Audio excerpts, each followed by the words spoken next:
I became interested in volunteering for the MS Society when I learned that my friend Stephanie was diagnosed with MS earlier this year. I chose to volunteer at the Walk MS Denver on April 30th and was assigned to be a candid photographer. With this, I had the opportunity to take photos of the wide range of people who were there and learned so much about the way a community can bond in support of loved ones, 10,000 strong that day. Quoted from the National Multiple Sclerosis Society, MS is an unpredictable, often disabling disease of the central nervous system that disrupts the flow of information within the brain and between the brain and body. MS affects everyone differently, even differently from day to day. Those at the Walk describe this as having good days and some really bad days. I saw people who were wheelchair-bound and others who had run 7 marathons. As I tried to understand the development of people under this umbrella term of those that suffer from MS, applying Super and Harkness's developmental niche theory helps me gain perspective.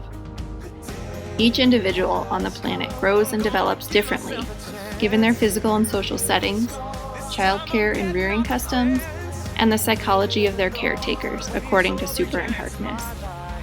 This can also be applied as one develops through adulthood, and I believe applied to those that have MS. This is a different factor to apply to one's developmental niche, and with it I can work toward understanding the individual niches of those living with MS. There's not a way to describe the development of these people without individually noting their circumstances, making this disease so hard to understand as well as diagnose. Volunteering at this event, given my new connection to MS, was very valuable. When I learned about my friend Stephanie's diagnosis, I wanted to do anything I could to help. My friend has had symptoms such as extreme exhaustion, a tremor in her hand, numbness and tingling in the body, localized pain, challenge walking at times, and some cognitive issues. I learned that there's no cure for MS, and I could see just how different the disease looked in different people while I photographed the event. I was also reminded again and again that everyone's story is different, and there's such value in taking the time to learn about another's experience. This volunteer experience has reshaped the way that I view those who struggle with a chronic illness. One thing that was common among participants was the sense of community in the people with MS who were surrounded by troops of supporters. I was deeply touched as I photographed different teams, many of which brought humor and clever puns into their team names and decorations. It's interesting to apply Viktor Frankl's theory of development here. His theories were developed as a prisoner in concentration camps during World War II. He thought a lot about human suffering and what it took to survive inexplicable challenge. Frankl described stepping out of one's objective reality to make room for humor.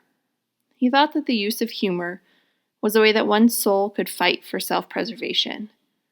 Stephanie's team shirt said MS equals major swag, and I heard many jokes made about MS from her team and others that day.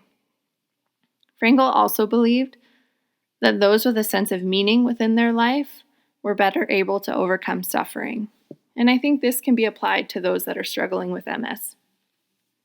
Having a sense of connection to loved ones, a sense of purpose for one's life, and a great faith may live a more positive life with MS.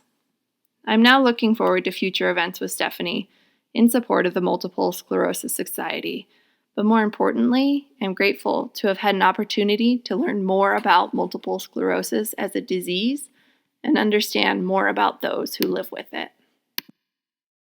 It's my life, this is my life, I can do this, just stick around, you'll see, going through this, takes every part of me.